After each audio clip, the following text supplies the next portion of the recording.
Good morning dear students, I hope all of you are doing well.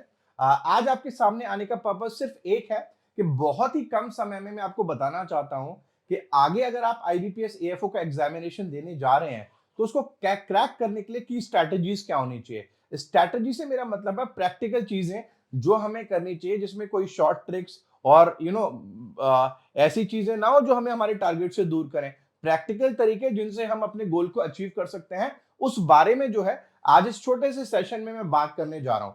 देखिए, simple ways to crack AFO मैंने इसको नाम दिया है क्योंकि देखिए, अगर हमारी पढ़ाई कॉम्प्लिकेटेड होगी तो हम हमेशा कंफ्यूज कंफ्यूज घूमेंगे। हमें बेसिक काम सबसे पहले ये करना है, जो हमारी दिनचर्या है डेली की या प्रिपरेशन करने का जो भी टास्क है वो एकदम सिंपल होना चाहिए। हमें मॉर्निंग में उठकर एकदम क्लियर होना चाहिए अगले कि हम उस दिन ये करने वाले हैं, जिसमें कोई भी कॉम्प्लिकेशन ना हो। अब कॉम्प्लिकेशन क्या होता है? कॉम्प्लिकेशन होता है जब हमें बहुत सारे काम करने पड़ते हैं और हमें ये क्लियर नहीं होता पहले क्या करें, दूसरा क्या करें, तीसरा क्या करें। इस किताब से भी पढ़ें, उस किताब से भी पढ़ें, इस चैनल को भी देखें, उस चैनल को भी देखें। तो उस झंझट से हमें हटना है। सबसे पहले हमें इस सिंपल वर्ड पर फोकस करना है, ये बहुत ज्यादा जरूरी है। जितनी प्रिपरेशन सिंपल होगी उतने आप ऑर्गेनाइज दिखोगे, उतना आपका परफॉर्मेंस जो है वो बढ़िया जाएगा एग्जामिनेशन में। अब देखिए, ध्यान से सुनिए, पहला और सबसे इंपॉर्टेंट स्टेप जो आपने लेना है, मैंने देखा है बहुत सारे बच्चे जो है कंप्लीट कट ऑफ की बात करते हैं कि सर पिछली बार इंग्लिश का कट ऑफ इतना था, इस बार कितना जाएगा, इतने तो आ ही जाएंगे या पता नहीं आएंगे नहीं आएंगे। तो देखो, बहुत बेसिक नियम है किसी भी एग्जामिनेशन का कि अगर आप कट ऑफ को टारगेट कर कर अपने एग्जाम की प्रिपरेशन कर रहे हैं तो इस बात के पूरे पूरे चांसेस हैं कि आप उस कट ऑफ को मिस करोगे। ठीक है, क्योंकि आपने टारगेट ही लो सेट किया हुआ है। राइट, आप लो सेट कर रहे हो और उसी टारगेट को आप मीट नहीं कर पाओगे।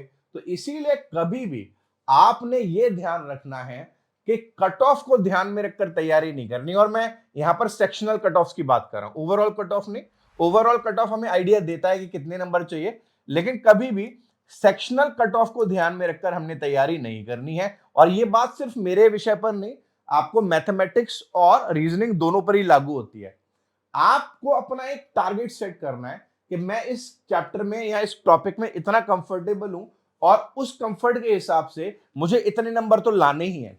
जैसे अगर मैं बात करूं तो आपको, जब अगर आप इंग्लिश का एग्जाम देने जा रहे हैं, 25 नंबर आते हैं वहां पर, तो आपको खुद को कम से कम मिनिमम 15 प्लस के लिए तैयार करना चाहिए। ठीक है, पिछली बार ऐसा रहा है कि बहुत सारे बच्चे 18 प्लस लेकर आए हैं, 20 प्लस लेकर आए हैं, 21 प्लस, 22 प्लस लेकर आए हैं। तो ये अचीवेबल टारगेट है और इससे कम रखेंगे तो हम कहीं ना कहीं रह जाएंगे, ओवरऑल कट ऑफ में रह जाएंगे या कहीं ना कहीं और रह जाएंगे। ठीक है, ये मिनिमम टारगेट है। एक अच्छा बच्चा जो पढ़ने वाला है, जो लेबोरियस है, जो डिसिप्लिन्ड है, मैं हमेशा कहता हूं कि 18 से ज्यादा का टारगेट रखो और उस डायरेक्शन में लग जाओ। अभी आपके पास समय है। ठीक है, बेस्ट बात ये है अभी टाइम है आपके पास, तो अगर टाइम है तो आप अचीव कर सकते हो। ठीक है, आपको क्या करना है इसको अचीव करने के लिए, वो मैं बहुत ही कम शब्दों में आपको बताऊंगा, ध्यान से सुनेगा। देखिए, सबसे पहले आपको ये क्लियर होना चाहिए कि आपके एग्जामिनेशन में जब हम कहते हैं कि इंग्लिश पढ़ने जा रहे हैं, तो वाकई में मुझे लगता है कि उसको इंग्लिश नहीं कहना चाहिए, उसको लैंग्वेज कहना चाहिए, भाषा कहना चाहिए। और भाषा जो है उसके कई एलिमेंट्स हैं, ग्रामर, वोकैबुलरी और रीडिंग। ग्रामर, वोकैबुलरी और रीडिंग, यही आपके एग्जाम के एलिमेंट्स भी हैं।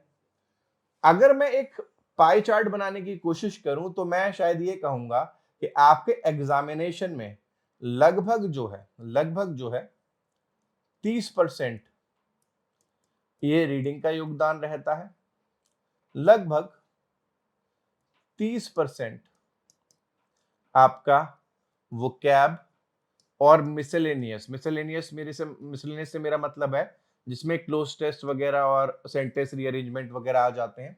और लगभग 40% ग्रामर जो है वो डायरेक्टली और इनडायरेक्टली इन्वॉल्व होती है। ठीक है, तो अब देखो, दो तीनों ही नंबर जो है बड़े नंबर्स हैं, 30%, 30%, 40%। तो ऐसा है नहीं कि हम किसी को भी इग्नोर कर सकते हैं, हमें सभी को साथ लेकर चलना है। और साथ लेकर चलना है तो हम अपनी जब लैंग्वेज की स्ट्रैटेजी बनाएंगे तो रादर देन पूरी भाषा पे स्ट्रैटेजी बनाने के, हम इंपॉर्टेंट एलिमेंट्स पर बनाएंगे। मतलब हम ग्रामर पर बनाएंगे, हम वोकैब पर बनाएंगे और हम किस पर बनाएंगे, हम रीडिंग पर बनाएंगे। क्या स्ट्रैटेजी रहेगी, जरा ध्यान से सुनिए। रीडिंग और वोकैब के लिए आपको कुछ नहीं करना है। आपको सबसे पहले तो कमिट होना है कि जब तक आपका एग्जाम नहीं आ जाता, स्टार्टिंग टुडे, जब तक आपका एग्जाम नहीं हो जाता, तब तक आप डेली 1 आवर अपने इस रीडिंग को देंगे, डेली 1 आवर अपने इस रीडिंग को देंगे। और मैं आपको ये बात निश्चित कर दूं कि अगर आप ये काम कर पाते हैं तो आप खुद नोटिस करेंगे कि आपका जो ग्रामर सेक्शन है वो भी ऑटोमेटिकली इंप्रूव हो गया है, आपका वोकैब सेक्शन है वो भी जबरदस्त हो गया है। अब सवाल है कि ये रीडिंग की कैसे जाए। कुछ बच्चे कहेंगे कि न्यूज़पेपर पढ़ लेते हैं। न्यूज़पेपर पढ़ सकते हैं आप, लेकिन पढ़ने में चैलेंज है। जब आप न्यूज़पेपर पढ़ते हैं, मान लीजिए एक आर्टिकल आया, आपने पढ़ लिया, पढ़ के मिला क्या आपको, एंड रिजल्ट क्या है उसका? आपने हिंदी कर ली होगी, शायद ट्रांसलेशन कर लिया, अनुवाद कर लिया, अनुवाद करके आपको क्या मिला? आंसर है कुछ नहीं। न्यूज़पेपर ज्ञान बढ़ाने के लिए बढ़िया चीज है, लेकिन हम एग्जाम में तैयारी कर रहे हैं पैसेज की, और पैसेज के बाद होते हैं क्या? क्वेश्चंस। तो जब तक हम क्वेश्चंस पर फोकस ना करें, जब तक हम किस पर फोकस ना करें, क्वेश्चंस पर फोकस ना करें, तब तक काम नहीं चलेगा। अब इसके लिए हमें क्या एक दूसरा तरीका हो सकता है? दूसरा तरीका हो सकता है कि मॉक वगैरह लगाकर देख लें, सैंपल पेपर्स लगाकर देख लें, ठीक है। लेकिन मॉक लगाकर देखने में एक दूसरा चैलेंज है। मॉक से मेरा मतलब है प्रीवियस ईयर के पेपर्स लगा के देख लें या सैंपल पेपर्स लगा के देख लें। उसमें क्या होता है कि जो रीडिंग सेक्शन है उसमें पुराने आर्टिकल्स मिलेंगे आपको। मान लीजिए अगर आप 2020 का पेपर लगा रहे हैं तो वहां पर कोविड का आर्टिकल मिल जाएगा, 2016 का लगा रहे हैं तो डिमोनेटाइजेशन का आर्टिकल मिल जाएगा, 2013 का लगा रहे हैं तो मंगलयान का आर्टिकल मिल जाएगा। तो ये जो टॉपिक्स हैं आपको पढ़ने में बढ़िया लगेंगे, लेकिन इनका प्रेजेंट जमाने में कोई वो नहीं, मतलब प्रेजेंट कॉन्टेक्स्ट में ये किसी काम के नहीं है, क्योंकि एग्जाम में पूछे नहीं जाएंगे आपसे। तो मैं आपको सजेस्ट करूंगा, ध्यान से सुनिएगा, आप जो है ये सैंपल पेपर्स भी आप लगाना बंद करिए, ठीक है। न्यूज़पेपर अगर आपको पढ़ना अच्छा लगता है आप पढ़िए, लेकिन रीडिंग के लिए लगाना बंद करिए। अब आपको क्या करना है मैं बताऊं। आप ना जब भी कोई, आपको पता होगा एक न्यूज़पेपर में एडिटोरियल का सेशन आता है, न्यूज़पेपर में एक एडिटोरियल का सेशन आता है, हर दिन आता है, ठीक है। आपको पूरा न्यूज़पेपर नहीं पढ़ना, आपको पूरा न्यूज़पेपर नहीं पढ़ना।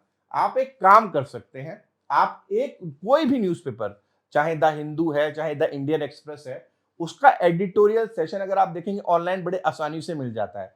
नहीं मिलेगा तो मैं आपको फॉरवर्ड कर दिया करूंगा। उसमें आपको क्या करना है, उसको रीड आउट करना है, ठीक है। बराबर में आपके मोबाइल फोन में डिक्शनरी होती है, उस डिक्शनरी को लेके बैठिए। अगर कोई अंग्रेजी का शब्द है तो आप देखिए कि भैया क्या इसका मतलब है, क्या मतलब नहीं है। जब आप देख लें, उसको मीनिंग को देख लें, समझ लें, और पैसेज खत्म हो जाए तो पढ़ के बंद मत करिए। आप 3 सवालों के आंसर डेली लिखिए। पहला सवाल आपने ये लिखना है कि जिसने भी उसको लिखा है पैसेज को, जो ऑथर है उसका लिखने वाला है, वो एक लाइन में आप बताइए कि कहना क्या चाहता है। मतलब उस पूरे पैसेज को एक लाइन में अगर किसी को बताना हो कि ये पैसेज इस बारे में है, तो वो एक लाइन कौन सी होगी। पहली चीज आपने ये देखनी है। दूसरी चीज आपने ये देखनी है कि वो जो ऑथर है, जो इसको लिख रहा है, वो किस लहजे में बात कर रहा है। क्या वो जो सिचुएशन चल रही है उसको लेकर गुस्से में है, गुस्से में है तो एंगर हो गया। क्या वो उसकी आलोचना कर रहा है, आलोचना कर रहा है तो क्रिटिकल हो गया। क्या वो तारीफ कर रहा है, तारीफ कर रहा है मतलब प्रेज हो गया। ठीक है, आपको देखना है उसका मन कैसा है। और मन देखने के लिए अभी आप वर्ड्स मत छोड़िए, मतलब स्पेसिफिक वर्ड्स मत चूज करिए। आप इतना सोचिए बस कि ऑथर जो है उस बात को लेकर पॉजिटिव है या नेगेटिव है या न्यूट्रल है। पॉजिटिव है, नेगेटिव है या न्यूट्रल है। पॉजिटिव है, नेगेटिव है या फिर न्यूट्रल है। मैं आपके लिए एक काम और करूंगा कि डेली में आपको पीडीएफ फॉर्म में जो है एक आर्टिकल दिया करूंगा। उसमें जो क्वेश्चंस लिखे हुए हैं, मतलब आज अगर न्यूज़पेपर आया है तो वो आर्टिकल आज ही का होगा। उसके नीचे एग्जैक्टली एग्जाम पैटर्न पर मैंने क्वेश्चंस बनाए हुए हैं, एमसीक्यूज। आप उनको सॉल्व करिए। अगर आप ये ना कर पाए, आप उनको सॉल्व करके देखिए। जब आप उनको सॉल्व करेंगे तो आप क्या होगा, उन टॉपिक्स के लिए तैयार होंगे जो आपके एग्जामिनेशन में करंट में पूछे जा सकते हैं, राइट। जो गुजर गए उनसे तो कोई लेना देना नहीं है। जो पूछे जा सकते हैं आप उन पर फोकस कर सकते हैं। तो ये पीडीएफ मैं अपनी ओर से अपलोड करवा दूंगा हमारी टीम को बोलकर, तो आप इसको सॉल्व कर लीजिए, नहीं तो आप इसको कर लीजिए, कुछ भी कर लीजिए, लेकिन आपको ये लगभग 1 घंटा 50 मिनट डेली करना है। और उसके बाद आपको 5 मिनट देने की भी जरूरत नहीं है रीडिंग के लिए, आपका काम डन हो गया। ना सिर्फ रीडिंग का हो गया, वोकैब का भी हो गया, क्योंकि जो शीट मैं दे रहा हूं आपको, उसको अगर आप प्रैक्टिस करेंगे तो उसमें वोकैब के भी वर्ड्स होते हैं, वोकैब भी समझाई गई है, तो वहां पर आपको जो है आपका काम निकल जाएगा। आपको रीडिंग और वोकैब को लेकर पूरे 6 महीने तक, मतलब जब तक एग्जाम नहीं आता, कुछ और नहीं करना, कुछ और नहीं करना, सिर्फ 1 घंटा ये काफी है। बस ये ध्यान रखिए डिसिप्लिन के साथ होना चाहिए, डिसिप्लिन होना चाहिए इस 1 घंटे में। अब अगला काम आपने क्या करना है, ये तो आपका रीडिंग डन हो गया। जब बात आती है ग्रामर की, जहां से लगभग 40% पेपर आएगा, तो जिस भी बैच में आप हैं मेरे, वो बैच आपका बाइबल होना चाहिए। पास्ट में ये इतिहास रहा, अगर आपके कोई फ्रेंड्स वगैरह हैं जो मुझसे एसीसी में पहले पढ़ चुके हैं, आप उनसे पूछकर देखिएगा, आज तक कभी भी ऐसा नहीं हुआ जो कोर्स मैंने कराया हो उसके बाहर कुछ एग्जाम में है, कभी भी नहीं हुआ। इनफैक्ट कभी तो सेम क्वेश्चन ही आ जाते हैं, राइट। तो जो कोर्स मैं आपको करा रहा हूं ना, वो आपकी बाइबल है। हर क्लास में मैं 1 से 2 कॉन्सेप्ट्स करवाता हूं, ज्यादा नहीं करवाता। उस 1 घंटे में कोशिश करिए लाइव आए अगर पॉसिबल है, अगर पॉसिबल नहीं है तो रिकॉर्डेड भी देख रहे हैं तो देखें, लेकिन ये कोशिश करें कि डिस्ट्रैक्शन ना हो, मतलब बिल्कुल फोकस मूड में देखिए, टेबल चेयर लगा के देखिए, बेड पर लेट कर, सोफे पर लेट कर पढ़ाई नहीं होती है, डिस्ट्रैक्शन फ्री एनवायरनमेंट में देखेंगे तो आपका काम बन जाएगा, ठीक है। तो आपने ये करना है पहला काम, आपने दूसरा काम ये करना है ग्रामर के लिए, क्लास रेगुलर लगाओ, बिना डिस्ट्रैक्शन के लगाओ, पूरे फोकस के साथ लगाओ। आपको नेक्स्ट चीज क्या करनी है, जब क्लास हो जाती है तो जनरली हर क्लास के साथ एक असाइनमेंट मिलता है, तो आपने 1 घंटे की क्लास लगा ली, असाइनमेंट कभी भी आधे घंटे से ज्यादा का नहीं होता, 30 मिनट का ये असाइनमेंट मैं देता हूं। इस 30 मिनट के असाइनमेंट को आपने रेगुलर लगाना है। आपने क्या करना है, इस 30 मिनट के असाइनमेंट को रेगुलर लगाना है, क्लियर है। आपके रीडिंग और वोकैब न्यूज़पेपर वाले हिस्से से पूरा हो रहा है, ग्रामर क्लास वाले लाइव वाले हिस्से से पूरा हो रहा है। उसके बाद आपने यही 2 चीजें चलानी है। अगर आपने बैच की शुरुआत की है तो आपको 1 डेढ़ 2 महीने यही चीजें चलानी है। जब आपको लग रहा है कि आपको 1.5 महीना या 2 महीना हो चुका है, तब आप शुरू कर सकते हैं प्रीवियस ईयर के पेपर निकालना, पीवाईक्यूज, या फिर मॉक निकालना। पागलों की तरह इसके पीछे मत लग जाना, वीक में एक बार, 1 टाइम अ वीक आप पेपर निकाल लीजिए ऑनलाइन। और इस बात को भी समझिए, सिर्फ पेपर निकालने से कुछ नहीं होगा, उसका एनालिसिस भी कीजिए कि भैया पेपर में जो आपने सही किया है वो सही क्यों हुआ, आंसर जो गलत हुआ है वो गलत क्यों हुआ। जो आंसर कीज दे रखी होती हैं उनका एनालिसिस करिए और देखिए कि अगर कोई चीज सही है तो क्यों सही हुई है और गलत है तो क्यों गलत हुई है। ये आपने 45 से 60 दिन बाद आपने करना है।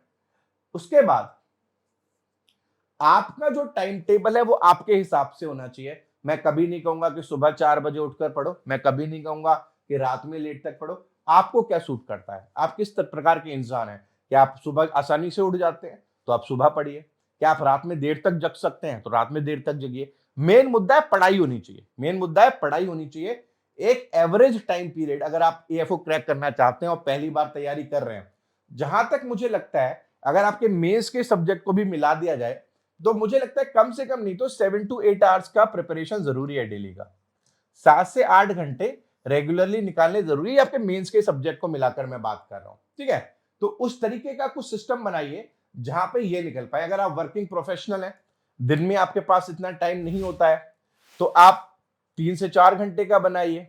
जो सैटरडे मिलता है, संडे मिलता है, जब आपका ऑफ होता है, यहां पर कवर करिए, उसको पढ़िए 11-12 घंटे। क्योंकि अगर एग्जाम देना है और ये सोचकर देना है कि जॉब लगना है, तो वहां पे फॉर्मेलिटी की तो कोई गुंजाइश है नहीं, पैसे भी जाएंगे, साल भी जाएगा, तो भैया एफर्ट है तो पूरा ही देना है। ये एक्सक्यूज नहीं हो सकता कि हम तो काम करते हैं तो कम पढ़ेंगे, कम पढ़ेंगे तो नुकसान किसका है, तुम्हारा ही नुकसान है, राइट। ब्रेक ले लो या तो काम से, अगर पॉसिबल हो पाए, नहीं ले सकते हो तो छुट्टी वाले दिन मैनेज करो, वो आपने देखना है। ये आपको देखने की वाली बात है। जो बच्चे कॉलेज जाते हैं वो भी मैंने एक्सक्यूज देते देखे हैं, सर आज कॉलेज था, बहुत थक गए थे। अरे भैया ये कॉलेज और स्कूल से बाहर निकल आओ, तुम्हें का ना तुम्हें जॉब कॉलेज दे रहा है, ना तुम्हें जॉब स्कूल ने दी, तुम्हें जॉब देगा ये एग्जाम, ठीक है। तो ये परम सत्य है और ये पता होना चाहिए तुम्हें। तो ये प्रायोरिटी पे होना चाहिए। कॉलेज गए अच्छी बात है, लेकिन उसके लिए टाइम निकालना उससे भी ज्यादा जरूरी है। चाहे खुद को दबाकर निकालो, कैसे भी करके निकालो, टाइम आपने निकालना पड़ेगा। कैसे निकालोगे वो आप देखिए, ठीक है। क्या नहीं करना है, जब भी बात टाइम निकालने की आती है तो सबसे बड़ा फैक्टर होता है नींद। जरूरी है हमें 7 घंटा, बहुत ज्यादा कर सो लिए तो 8 घंटा। 7 to 8 आवर्स से ज्यादा अगर आप सो रहे हो तो अपनी जिंदगी बर्बादी कर रहे हो आप, ठीक है। कायदे से ये नींद जो है सफिशिएंट है आपके लिए। Do not sleep more than required. आप जो समय एक्स्ट्रा निकालने की कोशिश कर रहे हैं वो यहां से निकाल लीजिए, ठीक है। कुछ लोगों को 6 घंटे सोने की भी आदत होती है, जैसे मैं 6 घंटे सोता हूं, मुझे लगता है कि मैं 6 घंटे में ठीक ठाक मेरा चल जाता है काम। तो आप देखिए, लेकिन इससे ज्यादा नहीं जाना। जो ज्यादा समय दे रहे हो उसको पढ़ाई में लगाओ। प्रोक्रेस्टिनाइजेशन मतलब डिले करना, कि आज कर लूंगा, कल कर लूंगा, परसों कर लूंगा, आज ये हो गया था, खुद को ही एक्सक्यूज दिए जा रहे हो। आपकी कोई भी एक्सक्यूज सुनने वाला नहीं है। आपने खुद ध्यान में रखना पड़ेगा कि ये एग्जाम आपके लिए बनना है, बनकर आप किसी पर एहसान नहीं करने वाले। आप ही का फ्यूचर ब्राइट होने वाला है, आप ही का करियर बनने वाला है। तो ये किसी और पे मरना कि आज पिताजी ने मूड खराब कर दिया, कि आज माताजी ने गाली दे दी, कि आज फलना कर दिया, ढिमका कर दिया, ये खुद को ही बनाए हुए बहाने हैं कि आज तबीयत ठीक नहीं थी, आज वो नहीं था। मन का काम तुमसे 100 करवा लो, पिताजी की गाली खा के भी तुम मूवी देखने चले जाओगे, माताजी की गाली खाकर भी तुम अपनी गर्लफ्रेंड से 2 घंटे बात कर लोगे, लेकिन तुम पढ़ोगे नहीं। ये अप्रोच है, ये माइंडसेट आपको चेंज करना पड़ेगा, बहुत ज्यादा जरूरी है। Don't be a machine. इंसान हो भैया, मशीन तो हो नहीं तुम। तो थोड़ा समय दिन का, थोड़े से मेरा मतलब है थोड़ा, अपने पर्सनल इंटरेस्ट के लिए भी निकाल लो। अब पर्सनल इंटरेस्ट किस प्रकार के हैं वो तुम ही जानते हो, लेकिन निकाल लो। अगर तुम्हें लगता है कि तुम्हारी आत्मा को डोज जो है पेट्रोल वहीं से मिलता है, तो पहले पेट्रोल ले लो, फिर जलाओ पूरे दिन उस पेट्रोल को। लेकिन 40-50 मिनट, 60 मिनट, उससे ज्यादा नहीं, ठीक है। कि सर ने कहा था कि मशीन मत बनो, इंसान बनो, तो तुम पूरे पूरे रात ही लगे पड़े हो और फिर सुबह तुमसे उठा नहीं जा रहा। तो पर्सनल इंटरेस्ट नहीं, ठीक है। पर्सनल इंटरेस्ट के जो काम है थोड़ी देर, 50, 55, 56 मिनट। कोई अगर साथ में ज्यादा डिस्ट्रैक्ट करने वाला उसे भी लगा लो तैयारी में, एक एडमिशन मिलेगा हमें एक्स्ट्रा, ठीक है। लेकिन और अगर नहीं तैयार, भगा दो उसे अपनी लाइफ से 5 से 7 महीने के लिए। नहीं तो फिर वो भगा देगी या भगा देगा कुछ समय बाद, जब तुम कुछ नहीं बनोगे। क्लियर है? चलो, इंटरेस्ट को इग्नोर मत करिए। और आखिरी है, सुपरमैन मत बनिए। आप है नहीं, आप है नहीं तो बनिए मत, सुपरमैन मत बनिए। अपने को जानिए पहले, आप किस प्रकार के हैं। खुद को, हम पूरी दुनिया भर के बारे में सजेशन देते रहते हैं कि तू ऐसा, तू ऐसी, लेकिन खुद के बारे में हमें पता ही नहीं होता है, ठीक है। जिंदगी में खुद के साथ ही रह रहे हैं, लेकिन खुद के बारे में ही पता नहीं है। आप कैसे इंसान हो भाई? पढ़ सकते हो, कब पढ़ सकते हो, कब नहीं पढ़ सकते हो, कौन सी चीज आपको इंटरेस्ट देती है, कौन सा सब्जेक्ट पहले पढ़ना है, दूसरा पढ़ना है, तीसरा पढ़ना है, आप डिसाइड करो। कोई और आपको क्यों बताए? सुबह उठते हो, जो मन का काम होता है उसके लिए कुछ किसी से पूछते हो क्या? आप नहीं पूछते ना। तो खुद को जानो यार, किस तरीके के बंदे हो। ऐसा प्लान मत बनाओ जो तुम्हारे बस की नहीं हो। सुबह उठे, एक दिन मोटिवेशनल लेक्चर देखा संदीप माहेश्वरी का, 12 घंटे का टाइम टेबल बना दिया, फिर उसी टाइम टेबल को फाड़ रहे हैं, अगले दिन नया चिपका रहे हैं। तो आप खुद को जानो ना, आपको किसी संदीप माहेश्वरी की जरूरत नहीं है। आपको पता है कि यार मैं इतना ढीठ किस्म का इंसान रहा हूं बचपन से कि मैंने आधे घंटे से ज्यादा कभी किताब नहीं खोली। तो शुरू करो 40 मिनट से, आज खोलो 40 मिनट, एक हफ्ते बाद करो 50 मिनट, फिर करो 1 घंटा, फिर करो 2 घंटा, पहुंचो 1 डेढ़ महीने में 4 घंटा, 5 घंटे पर। लेकिन इकट्ठे 30 मिनट तुमसे किताब खोली नहीं जाती। 30 मिनट में तुम 25 बार फोन चेक करते हो, और तुम जो प्लान बना रहे हो वो अपना 12 घंटे का बना रहे हो। ये प्रैक्टिकल अप्रोच नहीं है, ये तुम्हें पढ़ाई से दूर लेकर जाएगा। ये क्लियर होना चाहिए आपको, ठीक है। तो बहुत बहुत ज्यादा जरूरी है, ऐसा करिए। एक टाइम टेबल की बात करें, बच्चे पूछते हैं भैया कैसे क्रिएट किया जाए।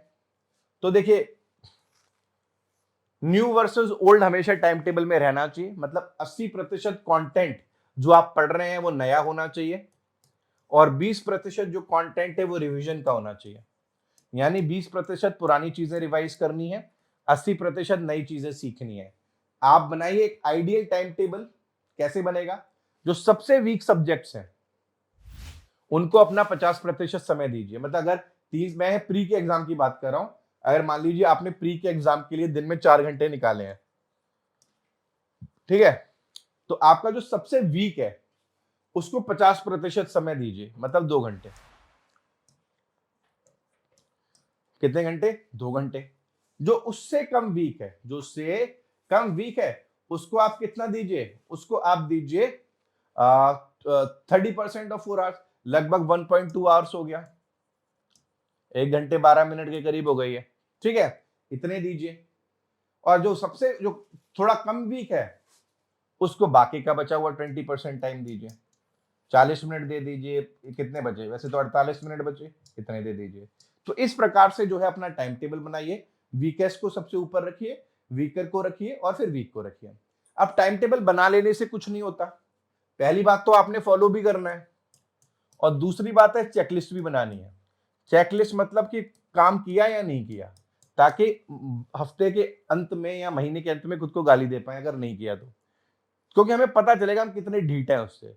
और फिर जब तुम्हें लगे कि एग्जाम नहीं निकल रहा है या नंबर नहीं आ रहे, तो उस टाइम टेबल की शक्ल देख लेना एक बार कि भाई क्यों नहीं निकला, वो असली कहानी तो वो बता देगा तुम्हें। और फिर किसी और पर ब्लेम मत लगाना, ये देखना कि भाई तुम्हारी कमियों की वजह से तुमने ये मार्क्स नहीं स्कोर कर पा रहे हो, या तुम्हारी कमियों की वजह से तुम्हारे नंबर नहीं आ रहे हैं, ये क्लियर होना चाहिए। आइडियल टाइम टेबल कुछ इस तरीके का होता है, जहां पर आपका सबसे वीकेस्ट सब्जेक्ट सबसे आगे रहेगा, वीकर उसके बाद रहेगा, और वीक सबसे लास्ट में रहेगा। अब आपने मान लीजिए वीकर में 3 टास्क करते हो आप, जैसे आप न्यूज़पेपर पढ़ते हो, जैसे आप क्लास लगाते हो, जैसे आप प्रैक्टिस करते हो। तो आप देखिए उस दिन आपने कर लिया, यस लिख दो, बाय। नहीं किया, नो लिख दो। नहीं किया, नो लिख दो। यस लिख दो, नो लिख दो, यस लिख दो। ये मैं ये पीडीएफ भेज दूंगा मैं आपके पास। बस आपको ये ध्यान रखना है कि जब आपका हफ्ता, और कभी शुरुआत में सिर्फ वीक का बनाओ, एक हफ्ते का, आपको बस हफ्ते के एंड में ये देखना है कि जो आपके वाई और एन दिख रहे हैं, जो वाई है वो 95% से कम नहीं होना चाहिए। इंसान है, 5% का स्कोप हमें रखना जरूरी है, हम हमेशा कंप्यूटर की तरह काम नहीं कर सकते, लेकिन 95% होना चाहिए। मतलब अगर 100 यस है इसमें, मतलब 100 टोटल है, तो 95 यस हो और 5 ही नो हो। कोशिश करिए 5 से ज्यादा नो ना हो। उससे क्या होगा, उससे आपकी एक्यूरेसी बढ़िया रहेगी, मतलब आपका जो फीलिंग है, मतलब इन्वॉल्वमेंट है पढ़ाई में, वो एकदम बढ़िया रहेगा। चीजें बहुत ही सिंपल रखनी है, ये तरीके भी बहुत ही सिंपल है। न्यूज़पेपर पढ़िए, ग्रामर की क्लास लगाइए, टाइम टेबल फॉलो करिए, सिंपल एज दैट। कॉम्प्लिकेट करिए मत, कोई और चीज पढ़ने की जरूरत नहीं है। अपने टीचर्स पर आप फोकस करिए। आप एक ऐसी जगह है जहां पर आप ये मानिए आपको बेस्ट ऑफ सर्विसेज मिल रही है, कोई नहीं देता। इतना सारा कंटेंट, इतने बेहतरीन टीचर्स, इतना सारा मटेरियल आपको कहाँ मिलता है? जब आपके मेंटोर्स आपके लिए इतना कुछ करने के लिए तैयार हैं, तो आपको इधर उधर भागने की जरूरत ही नहीं है। आप पढ़िए, फोकस करिए और एग्जाम क्रैक करके दिखाइए। ये सिंपल सी स्ट्रैटेजी है। ये पीपीटी जो है या पीडीएफ जो है, मैं आपके पास पहुंचा दूंगा, आप फॉलो करना शुरू करिए, आज ही से बनाइए टाइम टेबल। चलिए, थैंक यू वेरी मच।